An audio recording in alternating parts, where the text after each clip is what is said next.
ਇਹ ਬਾਸਟ ਇਮੀਗ੍ਰੇਸ਼ਨ ਵਾਲਿਆਂ ਦੀਆਂ ਕਈ ਕੰਪਨੀਆਂ ਨੇ, 3-4 ਕੰਪਨੀਆਂ ਇਹਨਾਂ ਨੇ ਖੋਲੀਆਂ ਹੋਈਆਂ ਨੇ। ਜਦੋਂ ਇੱਕ ਕੰਪਨੀ ਬਦਨਾਮ ਹੋ ਜਾਂਦੀ ਹੈ ਤਾਂ ਦੂਜੀ ਕੰਪਨੀ ਖੋਲ ਕੇ ਉਸ ਦੇ ਨਾਂ ਤੇ ਠੱਗੀਆਂ ਮਾਰਨੀਆਂ ਸ਼ੁਰੂ ਕਰ ਦਿੰਦੇ ਨੇ। ਅੱਜ ਇੱਕ ਹੋਰ ਨੌਜਵਾਨਾਂ ਦਾ ਗਰੁੱਪ ਸਾਹਮਣੇ ਆਇਆ ਜਿਨ੍ਹਾਂ ਨੂੰ ਕੈਨੇਡਾ ਦਾ ਵਰਕ ਪਰਮਿਟ ਦਿਵਾਉਣ ਦੇ ਨਾਂ ਤੇ ਲੱਖਾਂ ਰੁਪਏ ਠੱਗ ਲਏ ਗਏ ਨੇ। ਉਲਟਾ ਮੈਨੂੰ ਉਹਨਾਂ ਨੇ ਡਰਾਇਆ ਧਮਕਾਇਆ ਤੇ ਕਹਿ ਰਹੇ ਨੇ ਕਿ ਜੇ ਤੁਸੀਂ ਕੋਈ ਕਾਰਵਾਈ ਕਰੋਗੇ ਤਾਂ ਕੁਝ ਨਹੀਂ ਬਣਨਾ ਹੈਗਾ ਤੁਹਾਡਾ। ਲਗਭਗ 5 ਸਾਲ ਦਾ ਸਮਾਂ ਨਿਕਲ ਚੁੱਕਿਆ ਜੀ। ਮੇਰੇ ਫਾਦਰ ਸਾਹਿਬ ਦੀ ਵੀ ਮੇਰੇ ਫਾਦਰ ਇਨ ਲਾ ਸੀਗੇ, ਉਹ ਨਾਲ ਸੀ ਜਦੋਂ ਅਸੀਂ ਫਾਈਲ ਲਾਈ ਆ। ਉਹ ਵੀ ਇਸੇ ਟੈਨਸ਼ਨ ਦੇ ਵਿੱਚ, ਉਹਨਾਂ ਨੂੰ ਸਟ੍ਰੈਸ ਦੇ ਕਾਰਨ ਹਾਰਟ ਅਟੈਕ ਆ ਗਿਆ, ਉਹਨਾਂ ਦੀ ਡੈਥ ਹੋ ਗਈ ਜੀ। ਸਰ ਧੱਕਾ ਮੁੱਕੀ ਕਰੀ ਆ ਜਦੋਂ ਅਸੀਂ ਗਏ ਆ ਜੀ, ਉੱਥੇ ਇਹਨਾਂ ਨੇ ਉਹ ਬੁਲਾ ਲਏ ਜੀ, ਕੋਈ ਇਹਨਾਂ ਦੇ ਬਾਡੀਗਾਰਡ ਸੀਗੇ ਜੀ ਬਾਉਂਸਰ, ਉਹਨਾਂ ਨੇ ਸਾਨੂੰ ਧੱਕੇ ਮਾਰ ਕੇ ਬਾਹਰ ਕੱਢਿਆ ਜੀ ਉੱਥੋਂ। ਬੀਤੇ ਕੁਝ ਦਿਨਾਂ ਤੋਂ ਬਾਸਟ ਇਮੀਗ੍ਰੇਸ਼ਨ ਸੈਕਟਰ 17D ਚੰਡੀਗੜ੍ਹ ਵੱਲੋਂ ਨੌਜਵਾਨਾਂ ਨਾਲ ਮਾਰੀ ਗਈ ਠੱਗੀ ਦਾ ਮੁੱਦਾ ਅਸੀਂ ਚੁੱਕਿਆ ਹੋਇਆ ਸੀ, ਜਿਨ੍ਹਾਂ ਵਿੱਚੋਂ ਕੁਝ ਨੌਜਵਾਨਾਂ ਦੇ ਪੈਸੇ ਵੀ ਵਾਪਸ ਕਰਵਾਏ ਗਏ ਨੇ। ਪਰ ਲਗਾਤਾਰ ਜਿਵੇਂ ਅਸੀਂ ਖਬਰਾਂ ਨਸ਼ਰ ਕਰ ਰਹੇ ਹਾਂ, ਤਿਵੇਂ ਹੀ ਨੌਜਵਾਨਾਂ ਦੀ ਗਿਣਤੀ ਵੱਧਦੀ ਜਾ ਰਹੀ ਹੈ। ਬਾਸਟ ਇਮੀਗ੍ਰੇਸ਼ਨ ਦੀ ਠੱਗੀ ਦਾ ਸ਼ਿਕਾਰ ਹੋਏ ਕਾਫੀ ਨੌਜਵਾਨ ਲਗਾਤਾਰ ਨਿਰਪੱਖ ਪੋਸਟ ਨਾਲ ਕੰਟੈਕਟ ਕਰ ਰਹੇ ਨੇ ਔਰ ਅੱਜ ਇੱਕ ਹੋਰ ਨੌਜਵਾਨਾਂ ਦਾ ਗਰੁੱਪ ਸਾਹਮਣੇ ਆਇਆ ਜਿਨ੍ਹਾਂ ਨੂੰ ਕੈਨੇਡਾ ਦਾ ਵਰਕ ਪਰਮਿਟ ਦਿਵਾਉਣ ਦੇ ਨਾਂ ਤੇ ਲੱਖਾਂ ਰੁਪਏ ਠੱਗ ਲਏ ਗਏ ਨੇ। ਇਹਨਾਂ 'ਚੋਂ ਅਸੀਂ ਇੱਕ ਨੌਜਵਾਨ ਨਾਲ ਤੁਹਾਡੀ ਮੁਲਾਕਾਤ ਕਰਵਾਉਣ ਜਾ ਰਹੇ ਹਾਂ, ਜਿਹੜਾ ਨੌਜਵਾਨ ਸਰਦਾਰ ਵੀਜ਼ਾ ਹਾਊਸ। ਇਹ ਬਾਸਟ ਇਮੀਗ੍ਰੇਸ਼ਨ ਵਾਲਿਆਂ ਦੀਆਂ ਕਈ ਕੰਪਨੀਆਂ ਨੇ, 3-4 ਕੰਪਨੀਆਂ ਇਹਨਾਂ ਨੇ ਖੋਲੀਆਂ ਹੋਈਆਂ ਨੇ। ਜਦੋਂ ਇੱਕ ਕੰਪਨੀ ਬਦਨਾਮ ਹੋ ਜਾਂਦੀ ਹੈ ਤਾਂ ਦੂਜੀ ਕੰਪਨੀ ਖੋਲ ਕੇ ਉਸ ਦੇ ਨਾਂ ਤੇ ਠੱਗੀਆਂ ਮਾਰਨੀਆਂ ਸ਼ੁਰੂ ਕਰ ਦਿੰਦੇ ਨੇ। ਸਰਦਾਰ ਵੀਜ਼ਾ ਹਾਊਸ ਨਾਂ ਦੀ ਕੰਪਨੀ ਵੀ ਬਾਸਟ ਇਮੀਗ੍ਰੇਸ਼ਨ ਵਾਲਿਆਂ ਦੀ ਹੈ। ਇਸ ਦੇ ਨਾਮ ਤੇ ਹੀ ਇਹਨਾਂ ਨੇ ਨੌਜਵਾਨਾਂ ਦੇ ਨਾਲ ਠੱਗੀਆਂ ਕੀਤੀਆਂ ਹੋਈਆਂ ਨੇ। ਕਾਫੀ ਨੌਜਵਾਨ ਸਾਡੇ ਕੋਲ ਆਏ ਨੇ, ਇੱਕ ਨੌਜਵਾਨ ਨਾਲ ਆਪਾਂ ਗੱਲ ਕਰ ਲੈਂਦੇ ਹਾਂ, ਦੇਖਦੇ ਹਾਂ ਇਹ ਨੌਜਵਾਨ ਦਾ ਕੀ ਕਹਿਣਾ ਹੈ। ਮੇਰਾ ਨਾਮ ਹੈ ਜੀ ਮਨਦੀਪ ਸਿੰਘ, ਮੈਂ ਸ਼੍ਰੀ ਫਤਿਹਗੜ੍ਹ ਸਾਹਿਬ ਤੋਂ ਬਿਲੋਂਗ ਕਰਦਾ ਜੀ। ਮੈਂ ਸਰਦਾਰ ਵੀਜ਼ਾ ਹਾਊਸ ਕਰਕੇ ਇੱਕ ਏਜੰਸੀ ਸੀ ਜਿਹਦਾ ਹੁਣ ਨਾਮ ਹੈ ਬਾਸਟ ਇਮੀਗ੍ਰੇਸ਼ਨ। ਇਹ ਪਹਿਲਾਂ 35C ਵਿੱਚ ਸੀ ਸਰਦਾਰ ਵੀਜ਼ਾ ਹਾਊਸ। ਮੈਂ ਉੱਥੇ ਆਪਣੀ ਵਾਈਫ ਦਾ ਫਾਈਲਿੰਗ ਦਾ ਕੰਮ ਪ੍ਰੋਸੈਸ ਆ ਜਿਹੜਾ ਉਹ ਸ਼ੁਰੂ ਕੀਤਾ ਸੀ ਕੈਨੇਡਾ PR ਦੇ ਲਈ। ਅਤੇ ਉਹ ਉੱਥੇ ਜਦੋਂ ਅਸੀਂ ਸਟਾਰਟ ਕੀਤਾ ਸੀ ਉਹਨਾਂ ਨੂੰ 3,50,000 ਦੇ ਲਗਭਗ ਪੇਮੈਂਟ ਦੇਣੀ ਸੀ। 2,25,000 ਰੁਪਏ ਉਹਨਾਂ ਨੂੰ ਐਡਵਾਂਸ ਦਿੱਤਾ ਸੀਗਾ ਅਤੇ ਜਿਹੜੀ ਉਹਨਾਂ ਦੇ ਅਕਾਊਂਟ ਦੇ ਵਿੱਚ ਪਾਈ ਸੀਗੀ ਪੇਮੈਂਟ। ਹੁਣ ਤੱਕ ਜੀ ਅੱਜ 5 ਸਾਲ ਹੋ ਚੁੱਕੇ ਨੇ, ਨਾ ਤਾਂ ਜੀ ਵੀਜ਼ਾ ਆਇਆ ਹੈ ਕੋਈ ਅਤੇ ਨਾ ਹੀ ਉਹ ਪੇਮੈਂਟ ਵਾਪਸ ਕਰ ਰਹੇ ਨੇ। ਉੱਥੇ ਮੈਨੂੰ ਰਾਜਵਿੰਦਰ ਕੌਰ, ਕੁਲਵੀਰ ਸਿੰਘ ਕੌੜਾ, ਰੀਤ ਕੌਰ ਕੌੜਾ ਅਤੇ ਮੀਨੂ, ਵਿਜੇ, ਇਹਨਾਂ ਦੇ ਇੰਪਲੋਈ ਮਿਲੇ ਨੇ ਜੀ। ਹੁਣ ਤੱਕ ਉਹ ਲਾਰੇ ਲਾਈ ਜਾ ਰਹੇ ਨੇ ਵੀ ਆ ਜਾਏਗਾ ਤੁਹਾਡਾ ਵੀਜ਼ਾ, ਆ ਜਾਏਗਾ। ਅਤੇ ਮੈਂ ਇਹਨਾਂ ਨੂੰ ਕਿਹਾ ਮੈਂ ਆਪਣੀ ਫਾਈਲ ਨਹੀਂ ਪ੍ਰੋਸੈਸ ਕਰਵਾਉਣੀ, ਤੁਸੀਂ ਮੇਰੀ ਪੇਮੈਂਟ ਹੀ ਵਾਪਸ ਕਰ ਦਿਓ। ਨਾ ਤਾਂ ਇਹ ਹੁਣ ਪੇਮੈਂਟ ਵਾਪਸ ਕਰ ਰਹੇ ਨੇ, ਨਾ ਹੀ ਕੋਈ ਫਾਈਲ ਦਾ ਕੋਈ ਡਾਕੂਮੈਂਟ ਦਿਖਾ ਰਹੇ ਨੇ ਮੈਨੂੰ। ਅਤੇ ਮੈਂ ਇਹਨਾਂ ਨੂੰ ਬਹੁਤ ਕੋਸ਼ਿਸ਼ ਕੀਤੀ ਵੀ ਮੈਨੂੰ ਦੱਸ ਦੇਣ ਇਹ ਵੀ ਮੇਰੀ ਫਾਈਲ ਦਾ ਕੀ ਪ੍ਰੋਸੈਸ ਹੈ, ਕਿੱਥੇ ਤੱਕ ਪਹੁੰਚੀ ਹੈ। ਇਹਨਾਂ ਨੇ ਕੁਛ ਵੀ ਨਹੀਂ ਦਿਖਾਇਆ ਹੈਗਾ। ਉਲਟਾ ਮੈਨੂੰ ਇਹਨਾਂ ਨੇ ਡਰਾਇਆ ਧਮਕਾਇਆ ਅਤੇ ਕਹਿ ਰਹੇ ਨੇ ਕਿ ਜੇ ਤੁਸੀਂ ਕੋਈ ਕਾਰਵਾਈ ਕਰੋਗੇ ਤਾਂ ਕੁਛ ਨਹੀਂ ਬਣਨਾ ਹੈਗਾ ਤੁਹਾਡਾ। ਅਤੇ ਮੈਨੂੰ ਇਨਡਾਇਰੈਕਟਲੀ ਰਾਜਵਿੰਦਰ ਕੌਰ ਨੇ ਵੀ ਡਰਾਉਣ ਦੀ ਕੋਸ਼ਿਸ਼ ਕੀਤੀ ਹੈ ਅਤੇ 2 ਇਹਨਾਂ ਦੇ, ਮੈਨੂੰ ਉਹਨਾਂ ਦਾ ਨਾਮ ਨਹੀਂ ਪਤਾ ਬੰਦਿਆਂ ਦਾ, ਜਦੋਂ ਮੈਂ ਉੱਥੇ ਜਾਂਦਾ ਰਿਹਾ। ਹੁਣ ਇਹ 17D ਵਿੱਚ ਹੈ। ਜਦੋਂ ਮੈਂ ਹੁਣ 17D ਦੇ ਵਿੱਚ ਰੀਸੈਂਟਲੀ ਜਾ ਕੇ ਆਇਆ ਕੁਛ ਮਹੀਨੇ ਪਹਿਲਾਂ, ਤਾਂ ਇਹਨਾਂ ਨੇ ਮੈਨੂੰ ਡਰਾਉਣ ਦੀ ਕੋਸ਼ਿਸ਼ ਕੀਤੀ ਹੈ ਕਿ ਤੇਰਾ ਐਕਸੀਡੈਂਟ ਹੋ ਸਕਦਾ ਏ, ਤੂੰ ਇਕੱਲਾ ਆਉਣਾ ਏ, ਤੂੰ ਐਵੇਂ ਨਾ ਚੱਕਰਾਂ 'ਚ ਪੈ, ਤੇਰੀ 1 ਮਹੀਨੇ ਤੱਕ ਅਸੀਂ ਪੇਮੈਂਟ ਵਾਪਸ ਕਰ ਦਾਂਗੇ। ਅੱਜ 6 ਮਹੀਨੇ ਲੰਘ ਚੁੱਕੇ ਨੇ ਜੀ। ਮੈਂ ਜਦੋਂ ਇਹਨਾਂ ਨੇ ਪੇਮੈਂਟ ਨਾ ਕੋਈ ਵਾਪਸ ਕੀਤੀ ਤਾਂ ਫਿਰ ਮੈਂ ਪੁਲਿਸ ਦੇ ਵਿੱਚ ਕੰਪਲੇਂਟ ਵੀ ਦਰਜ ਕਰਵਾਈ ਹੈ ਜੀ, ਜਿਸ ਦੇ ਉੱਤੇ ਹੁਣ ਤੱਕ ਕੋਈ ਕਾਰਵਾਈ ਨਹੀਂ ਹੋਈ ਹੈਗੀ। ਮੈਂ ਉਸ ਤੋਂ ਬਾਅਦ ਜੀ 40 ਦਿਨਾਂ ਬਾਅਦ ਮੈਂ ਫਿਰ ਦੁਬਾਰੇ SSP ਸਾਹਿਬ ਨੂੰ ਮਿਲਣ ਦੀ ਕੋਸ਼ਿਸ਼ ਕੀਤੀ, ਜਿੱਥੇ ਉਹਨਾਂ ਦੇ ਰੀਡਰ ਸਾਹਿਬ ਨੇ ਮੈਨੂੰ ਵਿਸ਼ਵਾਸ ਦਿਵਾਇਆ ਕਿ ਕਿਸ ਚੀਜ਼ ਦੀ ਕੰਪਲੇਂਟ ਹੈ। ਮੈਂ ਉਹਨਾਂ ਨੂੰ ਦੱਸਿਆ ਵੀ ਮੇਰੀ ਇੱਦਾਂ ਇਮੀਗ੍ਰੇਸ਼ਨ ਫਰੋਡ ਦੇ ਰਿਲੇਟਡ ਕੰਪਲੇਂਟ ਹੈ। ਤਾਂ ਉਹਨਾਂ ਨੇ SHO ਸਾਹਿਬ ਨੂੰ ਫੋਨ ਵੀ ਕੀਤਾ ਅਤੇ ਮੈਨੂੰ ਕਿਹਾ ਕਿ ਜਾਓ ਤੁਸੀਂ ਉਹਨਾਂ ਨੂੰ ਮਿਲ ਲਓ, SSP ਸਾਹਿਬ ਨੂੰ ਮਿਲਣ ਦੀ ਲੋੜ ਨਹੀਂ। ਅਤੇ ਮੈਂ ਫਿਰ SHO ਸਾਹਿਬ ਨੂੰ ਮਿਲਿਆ, ਪਰ ਹੁਣ ਤੱਕ ਨਾ ਤਾਂ ਇਹਨਾਂ ਦੇ ਕੋਈ ਪੁਲਿਸ ਨੇ ਐਕਸ਼ਨ ਲਿਆ ਹੈ ਜੀ, ਨਾ ਇਹ ਕੋਈ ਮੇਰਾ ਰੀਫੰਡ ਕਰ ਰਹੇ ਨੇ। ਅਤੇ ਲਗਭਗ 5 ਸਾਲ ਦਾ ਸਮਾਂ ਨਿਕਲ ਚੁੱਕਿਆ ਜੀ। ਮੇਰੇ ਫਾਦਰ ਸਾਹਿਬ ਦੀ ਵੀ ਮੇਰੇ ਫਾਦਰ ਇਨ ਲਾ ਸੀਗੇ, ਉਹ ਨਾਲ ਸੀ ਜਦੋਂ ਅਸੀਂ ਫਾਈਲ ਲਾਈ ਆ। ਉਹ ਵੀ ਇਸੇ ਟੈਨਸ਼ਨ ਦੇ ਵਿੱਚ, ਉਹਨਾਂ ਨੂੰ ਸਟ੍ਰੈਸ ਦੇ ਕਾਰਨ ਹਾਰਟ ਅਟੈਕ ਆ ਗਿਆ, ਉਹਨਾਂ ਦੀ ਡੈਥ ਹੋ ਗਈ ਜੀ। ਅਤੇ 2018 ਤੋਂ ਅਸੀਂ ਸ਼ੁਰੂ ਕੀਤਾ ਸੀ ਇਹਨਾਂ ਦੇ ਨਾਲ ਫਾਈਲ ਦਾ ਕੰਮ, ਅਤੇ ਅੱਜ 2023 ਆ ਗਿਆ ਜੀ। ਹੁਣ ਵੀ ਇਹ ਲਾਰੇ ਲਾਈ ਜਾ ਰਹੇ ਨੇ, ਕੋਈ ਕੰਮ ਨਹੀਂ ਕਰ ਰਹੇ। ਇਹਨਾਂ ਦੀਆਂ ਹੋਰ ਵੀ ਬ੍ਰਾਂਚਿਸ ਨੇ, ਦਾ ਵੀਜ਼ਾ ਲੈਂਡ ਹੋ ਗਿਆ, ਯੈਲੋ ਲੀਫ ਹੋ ਗਿਆ, ਇੱਕ ਇਹਨਾਂ ਦਾ ਸੀਗਾ ਹੀਰਾ ਕੰਸਲਟੈਂਸੀ। ਫਿਰ ਇਹਨਾਂ ਨੇ ਸਰਦਾਰ ਵੀਜ਼ਾ ਹਾਊਸ ਦਾ ਜਿਹੜਾ ਨਾਮ ਹੈ ਉਹ ਵੀ ਬਦਲ ਕੇ ਬਾਸਟ ਇਮੀਗ੍ਰੇਸ਼ਨ ਕਰ ਲਿਆ। 35C ਵਿੱਚ ਹੀ ਸੀ ਉਦੋਂ ਇਹ। ਜਦੋਂ ਮੈਂ ਇਹਨਾਂ ਨੂੰ ਉੱਥੇ ਗਿਆ ਤਾਂ ਉਹਨਾਂ ਨੇ ਮੈਨੂੰ ਕਿਹਾ ਵੀ ਇੱਥੇ ਤਾਂ ਸਰਦਾਰ ਵੀਜ਼ਾ ਹਾਊਸ ਨਾਮ ਦੀ ਕੋਈ ਕੰਪਨੀ ਹੀ ਨਹੀਂ। ਮੈਨੂੰ ਉੱਥੋਂ ਵਾਪਸ ਆਉਣਾ ਪਿਆ ਜੀ। ਅਤੇ ਜਦੋਂ ਮੈਂ ਦੁਬਾਰੇ ਫਿਰ ਖੋਜ ਕੀਤੀ ਆਪਣੇ ਲੈਵਲ ਤੇ ਰਿਸਰਚ ਕੀਤੀ, ਇਹਨਾਂ ਦਾ GST ਨੰਬਰ ਸੇਮ ਮਿਲ ਗਿਆ। ਉਹ ਵਾਸਟ ਇਮੀਗ੍ਰੇਸ਼ਨ ਦੇ ਨਾਮ ਤੇ ਇਹਨਾਂ ਨੇ ਕਨਵਰਟ ਕਰਵਾ ਲਿਆ, ਇਹਨਾਂ ਨੇ ਏਜੰਸੀ ਦਾ ਨਾਮ ਹੀ ਚੇਂਜ ਕਰ ਲਿਆ। ਜਦੋਂ ਮੈਂ ਫੇਰ ਜਾ ਕੇ ਰੌਲਾ ਪਾਇਆ ਵੀ ਇੱਥੇ ਤੁਸੀਂ ਮੈਨੂੰ ਗੁੰਮਰਾਹ ਕਰ ਰਹੇ ਹੋ, ਮੇਰੀ ਫਾਈਲ ਦਾ ਦੱਸੋ ਕੀ ਬਣ ਰਿਹਾ, ਫਿਰ ਇਹਨਾਂ ਨੇ ਕਿਹਾ ਸੌਰੀ ਸਰ, ਕੋਈ ਨਵਾਂ EMPLOYE ਸੀ, ਤੁਹਾਨੂੰ ਪਹਿਚਾਣ ਨਹੀਂ ਪਾਏ, ਹਾਂ ਤੁਹਾਡੀ ਫਾਈਲ ਹੈ ਜਿਹੜੀ ਉਹ ਪ੍ਰੋਸੈਸਿੰਗ ਦੇ ਵਿੱਚ ਹੈ। ਇਹਨਾਂ ਨੇ ਕਈ ਡਾਕੂਮੈਂਟ ਵੀ ਦਿਖਾਏ ਨੇ, ਜਿਵੇਂ ਨੋਮੀਨੇਸ਼ਨ ਹੋ ਗਈ, ਕੈਨੇਡਾ ਗੌਰਮੈਂਟ ਦੀ ਅਪਰੂਵਲ ਹੈ ਜੀ, ਇਹ ਹੁਣ ਤੁਹਾਡਾ ਪ੍ਰੋਸੈਸ ਚੱਲ ਰਿਹਾ ਹੈ ਜੀ। ਫਿਰ ਜੀ ਉਸ ਤੋਂ ਬਾਅਦ ਇਹਨਾਂ ਨੇ ਇੱਕ ਸੌਫਟਵੇਅਰ ਬਣਾਇਆ ਹੋਇਆ ਹੈ ਜੀ, ਜਿੱਥੋਂ ਮੈਨੂੰ ਇਹਨਾਂ ਦਾ ਇਹ ਫਰਾਡ ਦਾ ਪਤਾ ਲੱਗਿਆ। ਤਕਰੀਬਨ 1.5-2 ਸਾਲ ਪਹਿਲਾਂ ਹੀ ਮੈਨੂੰ ਪਤਾ ਲੱਗਿਆ ਵੀ ਇਹ ਫਰਾਡ ਕਰ ਰਹੇ ਨੇ। ਮੈਂ ਇਹਨਾਂ ਨੂੰ ਕਿਹਾ, ਮੈਂ ਕਿਹਾ ਮੇਰੀ GC ਕੀ ਦਿਓ ਜੇ ਤੁਸੀਂ ਫਾਈਲ ਅਪਲਾਈ ਕੀਤੀ ਆ। ਇਹਨਾਂ ਨੇ ਮੇਰੀ ਫਾਈਲ ਹੀ ਨਹੀਂ ਅਪਲਾਈ ਕੀਤੀ ਜੀ। ਜਦੋਂ ਮੈਂ GC ਕੀ ਮੰਗੀ, ਇਹਨਾਂ ਨੇ ਕਿਹਾ ਜੀ GC ਕੀ ਨਹੀਂ ਦੇ ਸਕਦੇ, ਤੁਸੀਂ ਆ ਜਾਓ, ਅਸੀਂ ਆਪਣੇ ਇੱਥੇ ਤੁਹਾਡੇ CIC ਦਾ ਜਿਹੜਾ ਪੋਰਟਲ ਹੈ ਕੈਨੇਡਾ ਦਾ, IRCC ਦਾ, CIC ਦੀ ਵੈਬਸਾਈਟ ਦੇ ਉੱਤੇ ਅਸੀਂ ਖੋਲ੍ਹ ਕੇ ਤੁਹਾਨੂੰ ਦਿਖਾ ਦਿੰਦੇ ਹਾਂ ਤੁਹਾਡੀ ਫਾਈਲ ਦਾ। ਜਦੋਂ ਮੈਂ ਜੀ ਉਹ ਖੋਲ੍ਹ ਕੇ ਦੇਖਿਆ, ਉਹ ਸੀਗਾ ਜੀ CIC.com। ਜਿਹੜਾ CIC.ca ਹੈ ਉਹ ਹੈ ਕੈਨੇਡਾ ਗੌਰਮੈਂਟ ਦਾ ਅਫੀਸ਼ੀਅਲ ਅਕਾਊਂਟ ਜੀ, ਅਫੀਸ਼ੀਅਲ ਵੈਬਸਾਈਟ ਹੈ। ਇਹਨਾਂ ਨੇ ਕੈਨੇਡਾ ਗੌਰਮੈਂਟ ਦੀ ਇੱਕ IRCC ਦੇ ਨਾਲ ਰਿਲੇਟਡ ਇੱਕ ਸੌਫਟਵੇਅਰ, ਇੱਕ ਵੈਬਸਾਈਟ ਬਣਾਈ ਹੋਈ ਹੈ ਜੀ, ਜਿੱਥੇ ਇਹ ਫਾਈਲਾਂ ਕੱਢ ਕੇ ਦਿਖਾਉਂਦੇ ਨੇ। ਜਦੋਂ ਮੈਂ ਫਾਈਲ ਦੇਖੀ ਜੀ, ਮੈਂ ਤਾਂ ਦੰਗ ਰਹਿ ਗਿਆ ਦੇਖ ਕੇ ਵੀ ਇਹ ਤਾਂ ਜਿਹੜਾ ਸਾਰਾ ਹੀ ਫਰਾਡ ਕਰ ਰਹੇ ਹੋ ਤੁਸੀਂ। ਜਦੋਂ ਮੈਂ ਇਹਨਾਂ ਨੂੰ ਕਿਹਾ, ਇਹਨਾਂ ਦਾ ਜੀ ਚਿਹਰਾ ਉੱਡ ਗਿਆ ਜੀ ਉਸੇ ਟਾਈਮ। ਫਿਰ ਇਹ ਕਹਿੰਦੇ ਜੀ ਨਹੀਂ ਜੀ, ਇਹ ਤਾਂ ਪ੍ਰੋਸੈਸ ਹੈ ਜੀ, ਇਹ ਤਾਂ ਅਸੀਂ ਆਪਣੀ ਬਣਾਈ ਹੋਈ ਹੈ ਜੀ, ਇਹ ਤੁਹਾਨੂੰ ਜਿਹੜੀ ਵੈਬਸਾਈਟ ਹੈ ਕੈਨੇਡੀਅਨ ਗਵਰਨਮੈਂਟ ਦੀ, ਇਹਨਾਂ ਨੇ ਆਪਣੀ ਕ੍ਰੀਏਟ ਕੀਤੀ ਹੋਈ ਹੈ ਜਾਲੀ। ਹਾਂਜੀ, ਇਹਨਾਂ ਨੇ ਕੈਨੇਡੀਅਨ ਗਵਰਨਮੈਂਟ ਦੇ ਨਾਲ ਰਿਲੇਟਡ ਹੂਬਹੂ ਉੱਦਾਂ ਦੀ ਹੀ ਇੱਕ ਵੈਬਸਾਈਟ ਬਣਾਈ ਹੋਈ ਹੈ ਜੀ, CIC.com ਕਰਕੇ ਉਹਦਾ ਹੈਗਾ ਨਾਮ। ਮੈਂ ਇਹਨਾਂ ਨੂੰ ਹੁਣ ਚੱਲਦੀ ਆ ਉਹ ਵੈਬਸਾਈਟ?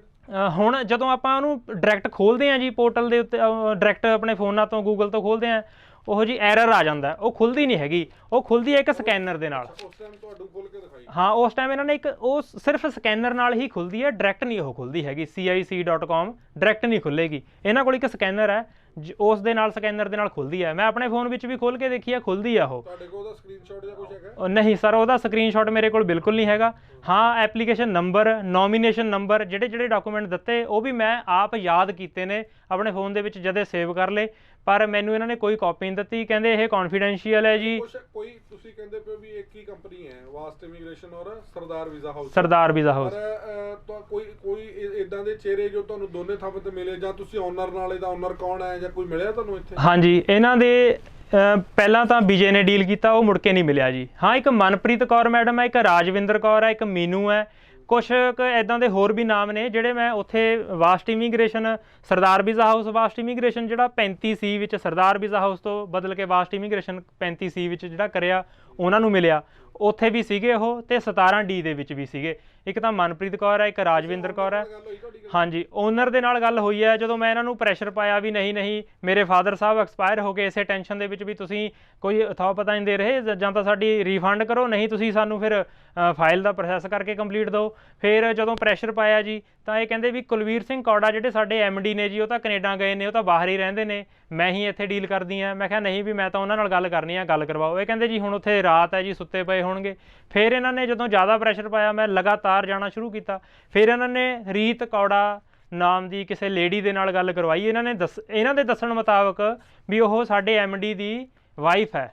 ਇਹਨਾਂ ਨੇ ਦੱਸਿਆ ਵੀ ਸਾਡੇ MD ਦੀ ਵਾਈਫ ਹੈ ਜੀ, ਤੁਸੀਂ ਇਹਨਾਂ ਨਾਲ ਗੱਲ ਕਰ ਲਓ। ਉਹਨਾਂ ਨੇ ਕਿਹਾ ਵੀ ਹਾਂਜੀ ਦੱਸੋ ਕੀ ਪ੍ਰੋਬਲਮ ਹੈ। ਮੈਂ ਇਹਨਾਂ ਨੂੰ ਦੱਸਿਆ ਵੀ 4 ਸਾਲਾਂ ਤੋਂ ਮੈਂ ਗੇੜੇ ਮਾਰ ਰਿਹਾ, ਮੇਰੀ ਫਾਈਲ ਦਾ ਕੋਈ ਪ੍ਰੋਸੈਸਿੰਗ ਦਾ ਦੱਸ ਨਹੀਂ ਰਹੇ ਤੁਸੀਂ।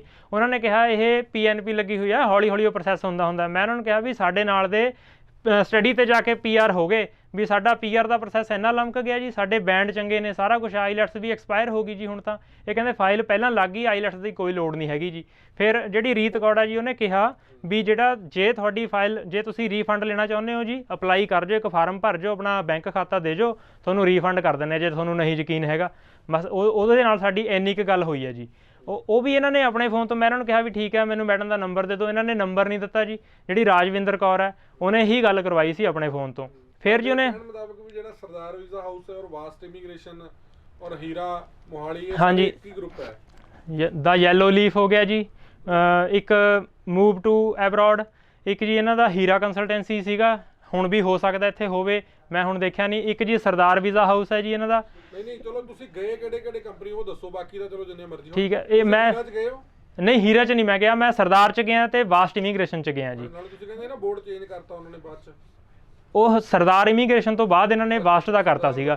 ਹਾਂਜੀ, ਤੇ ਇਹਨਾਂ ਨੇ ਮੈਨੂੰ ਧਮਕਾਉਣ ਦੀ ਕੋਸ਼ਿਸ਼ ਕੀਤੀ ਹੈ। ਇਨਡਾਇਰੈਕਟਲੀ ਵੇ 'ਚ ਇਹਨਾਂ ਨੇ ਮੈਨੂੰ ਇਹ ਜਤਾਉਣ ਦੀ ਕੋਸ਼ਿਸ਼ ਕੀਤੀ ਹੈ ਵੀ ਤੁਹਾਡਾ ਨੁਕਸਾਨ ਹੋ ਸਕਦਾ ਜੇ ਤੁਸੀਂ ਕੋਈ ਕਾਰਵਾਈ ਕਰੋਗੇ। ਹੁਣ ਤੁਸੀਂ ਕੀ ਮੰਗ ਕਰਦੇ ਹੋ ਪ੍ਰਸ਼ਾਸਨ ਨੂੰ, ਕੀ ਹੋਣਾ ਚਾਹੀਦਾ? ਮੈਂ ਜੀ ਪ੍ਰਸ਼ਾਸਨ ਤੋਂ ਮੰਗ ਕਰਦਾ ਜੀ, ਮੇਰੀਆਂ ਕੰਪਲੇਂਟਾਂ ਨੇ ਜੀ, ਅੱਜ ਮੈਂ ਹੁਣ ਆਹ ਦਿੱਤੀ ਹੈ ਮੈਂ ਕੰਪਲੇਂਟ 24 ਤਰੀਕ ਨੂੰ, ਪਹਿਲਾਂ 18 ਤਰੀਕ ਨੂੰ, ਲਗਭਗ 45 ਤੋਂ 50 ਦਿਨ।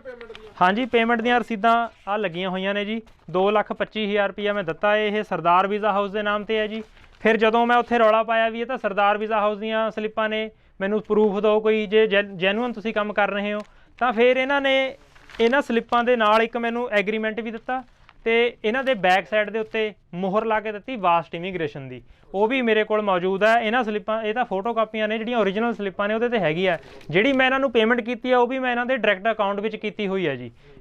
ਇਹਨਾਂ ਦੇ ਉਹਦੀ ਜਿਹੜੀ ਹੈਗੀ ਆ ਅਕਾਊਂਟ ਦੀ ਸਟੇਟਮੈਂਟ ਆ ਉਸ ਦੇ ਵਿੱਚ ਸ਼ੋ ਹੋ ਜਾਏਗੀ। 6,75,000 ਰੁਪਏ ਸਾਡਾ ਜੀ। ਤੁਹਾਡੇ ਕਿੰਨੇ ਪੁਰਾਣੇ ਨੇ? ਸਾਡੇ 2 ਸਾਲ ਹੋ ਗਏ ਜੀ। ਤੁਸੀਂ ਕਿਹੜੇ ਕੰਪਨੀ ਦੇ ਉੱਤੇ ਸੀਗੇ? ਇਹਨਾਂ ਦੇ ਵਰਕ ਪਰਮਿਟ ਦੇ ਵੀਜ਼ੇ ਤੇ ਦਿੱਤੇ ਨਹੀਂ ਜੀ। ਨਹੀਂ, ਕਿਹੜੀ ਕੰਪਨੀ ਨੂੰ, ਵਾਸ ਨੂੰ ਜਾਂ ਸਰਦਾਰ ਨੂੰ? ਸਰਦਾਰ ਨੂੰ ਜੀ, ਬਾਸ ਨੂੰ, ਇਹਨਾਂ ਦੇ ਦੋਨਾਂ ਨੂੰ ਇੱਕੋ ਹੀ ਬਣਾ ਰੱਖਿਆ ਨਾ ਜੀ ਇਹਨਾਂ ਨੇ ਜੀ। ਅੱਛਾ, ਤੁਸੀਂ ਵਾਸ ਨੂੰ ਦਿੱਤੇ ਸੀ? ਹਾਂਜੀ। ਤੇ ਹੁਣ 3 ਸਾਲ ਹੋ ਗਏ? 2 ਸਾਲ ਹੋ ਗਏ ਜੀ। 2 ਸਾਲ ਹੋ ਗਏ। ਹੁਣ ਕੀ ਕਹਿੰਦੇ ਆ? ਹੁਣ ਤਾਂ ਜੀ ਰਾਹ ਹੀ ਨਹੀਂ ਦੇ ਰਹੇ ਜੀ ਕੋਈ। ਤੁਸੀਂ ਜਾ ਕੇ ਆਏ ਹੋ? ਜਾ ਕੇ ਆਏ ਜੀ, ਅੱਜ ਵੀ ਜਾ ਕੇ ਆਏਗੇ ਜੀ। ਸਰ ਧੱਕਾ ਮੁੱਕੀ ਕਰੀਏ ਜਦੋਂ ਅਸੀਂ ਗਏ ਆ ਜੀ, ਉੱਥੇ ਇਹਨਾਂ ਨੇ ਉਹ ਬੁਲਾ ਲਏ ਜੀ, ਕੋਈ ਇਹਨਾਂ ਦੇ ਬਾਡੀਗਾਰਡ ਸੀਗੇ ਜੀ, ਬਾਉਂਸਰ, ਉਹਨਾਂ ਨੇ ਸਾਨੂੰ ਧੱਕੇ ਮਾਰ ਕੇ ਬਾਹਰ ਕੱਢਿਆ ਜੀ ਉੱਥੋਂ। ਹਾਂਜੀ। ਤੁਹਾਡਾ ਕੋਈ ਪੈਸਾ ਨਹੀਂ ਆਇਆ ਹੈ? 50,000 ਰੁਪਏ ਦਿੱਤਾ ਜੀ ਪਹਿਲਾਂ। ਟੋਟਲ ਕਿੰਨਾ ਦੱਸ ਰਹੇ ਹੋ ਤੁਸੀਂ? 6,75 ਜੀ। 675। ਹਾਂਜੀ। ਤੁਹਾਡਾ 2.5 ਹੈ? ਮੇਰਾ ਜੀ 2,25,000 ਰੁਪਈਆ ਜੀ, ਉਹਦੇ ਵਿੱਚ ਇਹਨਾਂ ਨੇ 1 ਵੀ ਰੁਪਈਆ ਨਹੀਂ ਦਿੱਤਾ ਹੈਗਾ ਹਜੇ ਤੱਕ। ਫਿਰ ਇਹਨਾਂ ਦੀਆਂ ਰਿਕਾਰਡਿੰਗਾਂ ਮੇਰੇ ਕੋਲ ਨੇ, ਇਹ ਕਹਿ ਰਹੇ ਨੇ ਅਸੀਂ 2-10 ਦੇ ਦਿੰਦੇ ਹਾਂ। ਹਾਂਜੀ, ਸਾਡੇ ਦੇਖੋ ਜੀ, ਸਭ ਤੋਂ ਵੱਡੀ ਗੱਲ ਹੈ ਵੀ ਮੇਰੀ ਜ਼ਿੰਦਗੀ ਦੇ ਇਹਨਾਂ ਨੇ 5 ਸਾਲ ਖਰਾਬ ਕੀਤੇ ਨੇ ਜੀ। ਸਾਡੇ ਨਾਲ ਦੇ ਟਾਈਮ ਜਿਵੇਂ ਤੁਹਾਡੀ ਤੁਸੀਂ ਪ੍ਰੋਫਾਈਲ ਦੱਸ ਰਹੇ ਹੋ ਕਾਫੀ ਅੱਛੀ ਹੈ, ਤੁਸੀਂ ਕਿਤੇ ਅਪਲਾਈ ਕਰ ਰਹੇ ਹੋ, ਤੁਹਾਡਾ ਪੀਆਰ ਆ ਸਕਦੀ ਹੈ? ਬਿਲਕੁਲ ਆ ਸਕਦੀ ਸੀ। ਮੇਰੀ ਜਿਹੜੀ ਮਿਸਿਸ ਹੈ ਉਹਨੇ BDS ਕੀਤੀ ਹੈ, 6 ਸਾਲ ਦਾ ਉਹਦੇ ਕੋਲ ਤਜਰਬਾ ਹੈ। ਉਸ ਟਾਈਮ ਉਹਦੇ ਕੋਲ ਤਜਰਬਾ 3 ਸਾਲ ਦਾ ਸੀਗਾ ਜੀ, ਠੀਕ ਹੈ, ਤੇ ਉਹਦੇ ਆਈਲੈਟਸ 'ਚ ਬੈਂਡ ਵੀ ਚੰਗੇ ਸੀਗੇ ਜੀ। ਪਰ ਇਹਨਾਂ ਨੇ ਗੁੰਮਰਾਹ ਕਰਕੇ ਜੀ, ਅਸੀਂ ਲੱਗ ਗਈ ਜੀ, ਇਹ ਹੋ ਗਿਆ ਉਹ ਹੋ ਗਿਆ ਕਰਕੇ ਲਾਰੇ ਲਾਉਂਦੇ ਰਹੇ ਜੀ ਇਹ। ਫਿਰ ਇਹਨਾਂ ਨੇ ਸਭ ਤੋਂ ਵੱਡਾ ਜਿਹੜਾ ਕੰਮ ਕੀਤਾ, ਕੋਵਿਡ ਦੇ ਦੌਰਾਨ ਕਿਹਾ ਵੀ ਤੁਹਾਨੂੰ ਪਤਾ ਹੀ ਹੈ ਜੀ, ਨਿਊਜ਼ਾਂ ਵੀ ਆ ਰਹੀਆਂ ਸੀ, ਅਸੀਂ ਵੀ ਇਹਨਾਂ ਤੇ ਯਕੀਨ ਕੀਤਾ ਵੀ ਕੋਵਿਡ ਵਿੱਚ ਸਾਰਾ ਕੁਝ ਸ਼ਟ ਡਾਊਨ ਪਿਆ ਏ, ਵੀ ਕੋਈ ਪ੍ਰੋਸੈਸ ਨਹੀਂ ਚੱਲ ਰਿਹਾ। 1.5 ਸਾਲ ਦਾ ਤਕਰੀਬਨ ਤਾਂ ਮੈਂ ਇਹਨਾਂ ਨੂੰ ਪੁੱਛਿਆ ਵੀ ਨਹੀਂ ਹੈਗਾ ਵੀ ਠੀਕ ਹੈ ਚਲੋ, ਵੀ ਕੋਵਿਡ ਕਰਕੇ ਸਾਰੀ ਦੁਨੀਆ ਹੀ ਸ਼ਟ ਡਾਊਨ ਪਈ ਹੈ। ਸੋ ਇਸ ਕਰਕੇ ਮੈਂ ਤਾਂ ਇਹੀ ਆਪਣੀ ਤੁਹਾਡੀ ਗੱਲ ਰੱਖਦੇ ਹਾਂ ਅਸੀਂ, ਪ੍ਰਸ਼ਾਸਨ ਦਾ ਕੀ ਅੱਗੇ ਮੰਗ ਹੁੰਦੀ ਹੈ? ਹਾਂਜੀ ਬਿਲਕੁਲ ਜੀ, ਮੈਂ SSP ਸਾਹਿਬ ਨੂੰ ਵੀ ਕਹਿਣਾ ਚਾਹੁੰਦਾ ਜੀ, ਇਹਨਾਂ ਦੇ ਪਹਿਚਾਣ ਕਰੀ ਜਾਵੇ। ਇਹਨਾਂ ਦੀਆਂ ਹੋਰ ਵੀ ਕੰਪਨੀਆਂ ਜਿਹੜੀਆਂ ਚੱਲ ਰਹੀਆਂ ਨੇ, ਫਰਾਡ ਨੇ ਇਹ, ਤਾਂ ਕਿ ਹੋਰ ਵੀ ਜਿਹੜੇ ਮੇਰੇ ਵਰਗੇ ਹੋਰ ਸੱਜਣ ਨੇ ਉਹ ਫਸ ਨਾ ਸਕਣ। ਇਹਨਾਂ ਕੋਲ ਵਾਸਟ ਇਮੀਗ੍ਰੇਸ਼ਨ ਇਸ ਟਾਈਮ ਸੈਕਟਰ 17 ਦੇ ਵਿੱਚ ਹੈ, ਤੇ ਹੋਰ ਵੀ ਇਹਨਾਂ ਦੀਆਂ ਬਠਿੰਡੇ ਦੇ ਵਿੱਚ ਵੀ ਹੈਗੀਆਂ ਨੇ ਇਹਨਾਂ ਦੀਆਂ ਬ੍ਰਾਂਚਾਂ, ਮੋਹਾਲੀ ਦੇ ਵਿੱਚ ਵੀ ਨੇ, ਚੰਡੀਗੜ੍ਹ ਦੇ ਵਿੱਚ ਵੀ ਨੇ, ਹੋਰ ਵੀ ਕਈ ਬ੍ਰਾਂਚਾਂ ਨੇ। ਇਹਨਾਂ ਤੋਂ ਬਚ ਕੇ ਰਹੋ ਜੀ। ਤੇ ਪ੍ਰਸ਼ਾਸਨ ਨੂੰ ਮੈਂ ਮੰਗ ਕਰਦਾ ਇਹਨਾਂ ਦੀ ਆਇਡੈਂਟੀਫਾਈ ਕਰਕੇ ਇਹਨਾਂ ਨੂੰ ਸਖਤ ਤੋਂ ਸਖਤ ਕਾਰਵਾਈ ਕੀਤੀ ਜਾਵੇ ਜੀ ਇਹਨਾਂ ਦੇ ਉੱਤੇ। ਕੀ ਨਾਮ ਹੈ ਜੀ ਤੁਹਾਡਾ? ਮਨੋਹਰ ਲਾਲ ਜੀ। ਮਨੋਹਰ ਲਾਲ ਜੀ, ਤੁਸੀਂ ਕਿੱਥੋਂ ਆਏ ਹੋ ਜੀ? ਹਰਿਆਣੇ ਤੋਂ ਜੀ, ਟਵਾਣੇ ਤੋਂ। ਠੀਕ ਹੈ, ਕਿਸ ਕੇਸ ਦੇ ਵਿੱਚ ਆਏ ਹੋ ਤੁਸੀਂ ਇੱਥੇ? ਅਸੀਂ PR ਦਾ ਇੱਥੇ ਦਿੱਤੇ ਸੀ ਜੀ ਪੈਸੇ। ਕਿਸ ਕੰਪਨੀ ਨੂੰ ਦਿੱਤੇ ਸੀ ਜੀ? Vast Vijay immigration. Vast immigration ਨੂੰ ਜੀ? ਕਿੰਨੇ ਪੈਸੇ ਦਿੱਤੇ ਸੀ ਜੀ? 6.5 ਲੱਖ ਜੀ। 6.5 ਲੱਖ। ਕਿੰਨੇ ਸਾਲ ਹੋ ਗਏ ਜੀ? 2.5-3 ਸਾਲ ਹੋ ਗਏ। 3 ਸਾਲ ਹੋ ਗਏ। ਹਾਂਜੀ ਸਰ, ਤੁਹਾਡਾ ਕੀ ਨਾਮ ਹੈ ਜੀ? ਪ੍ਰਿਤਪਾਲ ਜੀ। ਕਿਸ ਕੰਪਨੀ ਨੂੰ ਦਿੱਤੇ ਸੀ ਜੀ ਪੈਸੇ? ਵਾਸਟ ਇਮੀਗ੍ਰੇਸ਼ਨ ਨੂੰ। ਕਿੰਨੇ ਸਾਲ ਤੋਂ ਕਿੰਨੇ ਪੈਸੇ ਦਿੱਤੇ ਜੀ? 2 ਸਾਲ ਤੋਂ ਉੱਪਰ ਹੋ ਗਏ। ਠੀਕ ਹੈ ਜੀ। 7,54,000 ਰੁਪਏ ਦੇ। ਕੋਈ ਰੀਫੰਡ ਜਾਂ ਕੋਈ ਵੀਜ਼ਾ ਵੂਜ਼ਾ ਕੁਛ ਪ੍ਰੋਸੈਸ ਵੀ ਨਹੀਂ ਹੋਇਆ ਜੀ ਹਜੇ ਕੁਛ? ਹਾਂਜੀ ਸਰ, ਚੱਲ ਰਿਹਾ ਹੈ। ਅੱਛਾ, ਚੱਲ ਰਿਹਾ ਜੀ ਹਜੇ 2 ਸਾਲਾਂ ਤੋਂ। ਠੀਕ ਹੈ, ਤੁਸੀਂ ਸਰ ਇਹਨਾਂ ਦੇ ਨਾਲ ਹੀ ਆਏ ਹੋ ਸਾਰੇ ਜੀ? ਠੀਕ ਹੈ, ਤੁਹਾਡਾ ਕੀ ਨਾਮ ਹੈ ਜੀ? ਅਵਤਾਰ ਸਿੰਘ। ਤੁਹਾਡੇ ਵੀ ਪੈਸੇ ਇੱਥੇ ਫਸੇ ਹੋਏ ਨੇ ਜੀ ਇਸ ਫਰਾਡ ਇਮੀਗ੍ਰੇਸ਼ਨ? ਠੀਕ ਹੈ ਜੀ।